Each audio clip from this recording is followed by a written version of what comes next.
शर्म नहीं आती इनको ऐसे अखबार छापते हुए।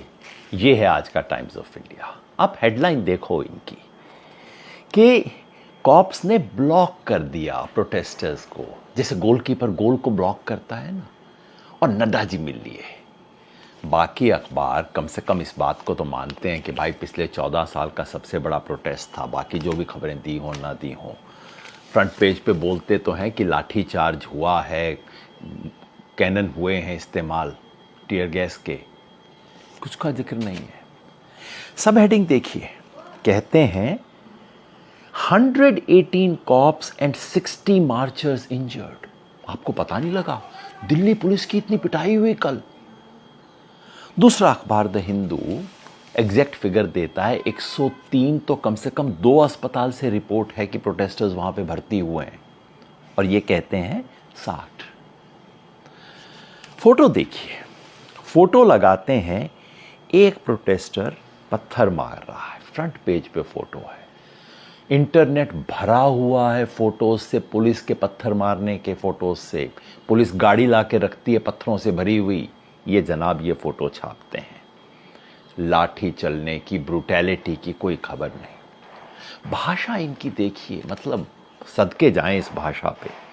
कहते हैं thousands of protesters ran into police barricades, lathis and tear gas। मतलब पुलिस वाले बेचारे लाठी चलाने की प्रैक्टिस कर रहे थे और ये प्रोटेस्टर आके बीच में लाठियों में भिड़ गए। वो टीयर गैस कैसे खेल रहे थे और ये लोग आके इसके अंदर लग गए।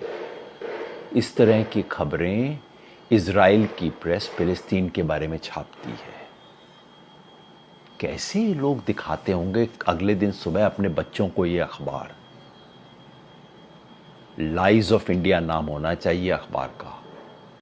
नमस्कार दोस्तों, इस वीडियो में आपका हार्दिक स्वागत है।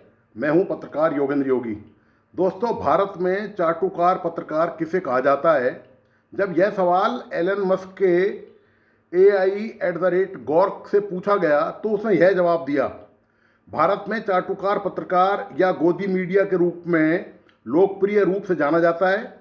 यह एक विवादास्पद और आलोचनात्मक शब्द है जो उन पत्रकारों, समाचार चैनलों या मीडिया संगठनों के लिए इस्तेमाल किया जाता है जिन्हें सत्तारूढ़ सरकार, विशेष रूप से भारतीय जनता पार्टी BJP और प्रधानमंत्री नरेंद्र मोदी के प्रति कथित रूप से पक्षपातपूर्ण, सनसनीखेज या अनुचित समर्थन देने का आरोप लगाया जाता है। इसी तरह गूगल पर गोदी मीडिया सर्च करते ही यह जवाब आता है। गोदी मीडिया एक ऐसा शब्द है जिसका इस्तेमाल भारत में उस मुख्य धारा के मीडिया और पत्रकारों के लिए किया जाता है जिन पर सत्ताधारी भारतीय जनता पार्टी यानी भाजपा और प्रधानमंत्री नरेंद्र मोदी का पक्ष लेने का आरोप लगाया जाता है। आलोचकों और विपक्षी दलों का मानना है कि ऐसा मीडिया सरकार की नीतियों की आलोचना करने के बजाय केवल उनकी प्रशंसा करता है, जिससे राजनीतिक बहस और जनता की वास्तविक समस्याएं पीछे छूट जाती हैं।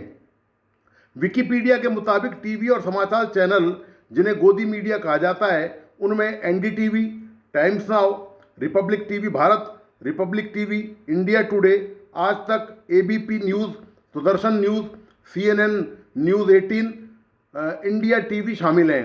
इस हिसाब से देश में एक भी टीवी चैनल, मुख्य चैनल ऐसा नहीं है जो मोदी सरकार का या प्रधानमंत्री नरेंद्र मोदी का पिछलग्गू ना हो। गौरतलब है कि अभिनेता अक्षय कुमार ने अप्रैल 2019 में लोकसभा चुनाव के दौरान प्रधानमंत्री नरेंद्र मोदी से इंटरव्यू लिया था। इसमें पूछा गया था, मोदी से पूछा था कि आप आम कैसे खाते हैं, चूस कर या काट कर। दरअसल इससे अगला सवाल और उसका जवाब जो हो सकता था वह आज भी जारी है। वह यह होता कि मोदी जी जो गुठलियां फेंक देते हैं उन्हें उठाकर कौन चूसता है? तो इसका जवाब होता भारतीय मीडिया। यहाँ अपवादों की बात नहीं की जा रही है। जिस तरह के सवाल जवाब अक्षय कुमार ने प्रधानमंत्री मोदी से किए, यही हालत लगभग देश के सारे मीडिया घरानों की है। यही वजह है कि रिपोर्टर्स विदाउट बॉर्डर्स द्वारा जारी विश्व प्रेस स्वतंत्रता सूचकांक 2026 में भारत 180 देशों में से 157वें स्थान पर था, जो पिछले वर्ष 2025 के 151वें स्थान से 6 पायदान नीचे है। भारत का कुल स्कोर घटकर 31.96 रह गया। अंतर्राष्ट्रीय संगठनों ने भारत में मीडिया की निष्पक्षता में कमी, राजनीतिक दबाव और पत्रकारों पर बढ़ते कानूनी शिकंजे के कारण स्थिति को बहुत गंभीर श्रेणी में रखा है। मई 2026 में नॉर्वे के दौरे के दौरान पत्रकार हेले लिंग ने प्रधानमंत्री मोदी से यह सवाल पूछने की कोशिश की थी कि वे दुनिया की सबसे बड़े आज़ाद प्रेस के सवालों के जवाब क्यों नहीं देते। इस घटना के बाद भारतीय दूतावास ने उन्हें विदेश मंत्रालय की प्रेस ब्रीफिंग में आमंत्रित किया था, जहां हेले लिंग ने मानवाधिकार और प्रेस की आज़ादी से जुड़े तीखे सवाल दोहराए। इसके बाद गोदी मीडिया हेले लिंग के हाथ धोकर पीछे पड़ गया था, उसे विदेशी षड्यंत्रकारी और उसका चरित्र हनन पर उतर आया और जाने उसके लिए क्या क्या बकवास की गई। यह अलग बात है कि प्रधानमंत्री मोदी ने सत्ता संभालने के बाद आज तक इसी मीडिया को, जो हेले लिंग को गरिया रहा था, कभी मुंह नहीं लगाया। आज तक एक भी प्रेस कॉन्फ्रेंस नहीं करके प्रधानमंत्री मोदी ने मीडिया मालिकों और संपादकों को उनकी औकात दिखा रखी है। इस देश में जो कोई मौजूदा सड़ी गली व्यवस्था के खिलाफ बोलेगा, आवाज उठाएगा, उसे इसकी भारी कीमत भी अदा करनी पड़ सकती है। वर्ष 2025 में भारत में अभिव्यक्ति की स्वतंत्रता के कुल 14,875 उल्लंघन के मामले दर्ज किए गए थे तथा बड़े पैमाने पर सेंसरशिप की घटनाएं शामिल हैं। इसमें ये आंकड़े फ्री स्पीच कलेक्टिव द्वारा जारी की गई रिपोर्ट में सामने आए थे। वर्ष के दौरान 33 हमलों का शिकार पत्रकार बने। कुल 8 पत्रकार और एक सोशल मीडिया इन्फ्लुएंसर्स की जान गई। सरकार द्वारा सोशल मीडिया प्लेटफॉर्म एक्स, पूर्व में ट्विटर पर मई 2025 में 8,000 से अधिक और जुलाई में 2,354 खातों को ब्लॉक करने के निर्देश दिए गए। कुल मिलाकर सेंसरशिप के 11,385 मामले दर्ज हुए। अभिव्यक्ति की आज़ादी के मामलों में कुल 117 नागरिकों और पत्रकारों को गिरफ्तार किया गया। अभिव्यक्ति की स्वतंत्रता के सबसे ज़्यादा उल्लंघन गुजरात में 108 मामले दर्ज किए गए। आपको पता ही है कि गुजरात में लंबे समय से किस पार्टी का शासन है और उससे पहले वहाँ पर लंबे समय तक प्रधानमंत्री नरेंद्र मोदी मुख्यमंत्री रह चुके हैं। गुजरात के बाद उत्तर प्रदेश में 83, केरल में 78, असम में 62 और जम्मू कश्मीर में 51वां इसका स्थान रहा है। देश में भारतीय मीडिया बड़े औद्योगिक घरानों की रखेल बना हुआ है। वर्ष 2022 में सत्ता विरोधी टेलीविजन स्टेशन एनडीटीवी का अधिग्रहण हुआ था, जिसे प्रधानमंत्री मोदी के करीबी माने जाने वाले कारोबारी गौतम अडानी ने खरीद लिया था। यह अधिग्रहण कोई इकलौती घटना नहीं थी। 2014 में मोदी के सत्ता में आने के तुरंत बाद नेटवर्क 18 का अधिग्रहण मुकेश अंबानी ने कर लिया था और जो एक और सत्ता समर्थक कॉरपोरेट दिग्गज हैं।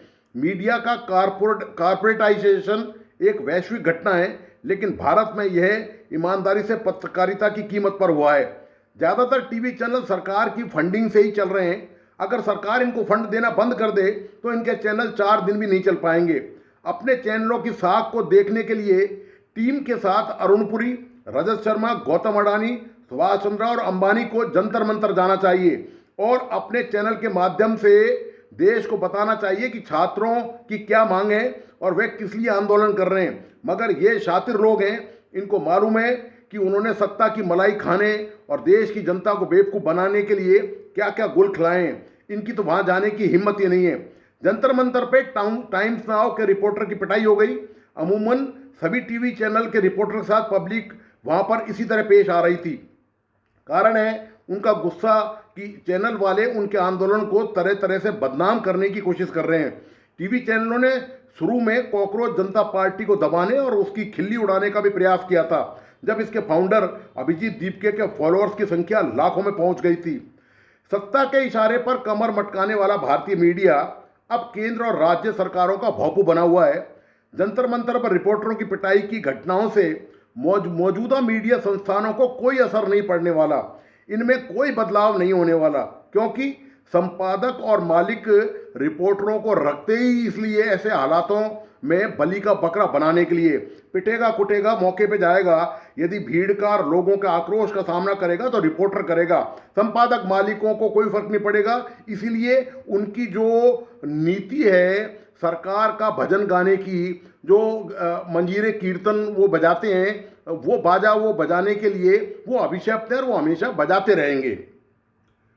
तो दोस्तों, आपको आज का ये विश्लेषण कैसा लगा, प्लीज़ अपने लाइक एंड कमेंट के साथ बताइए।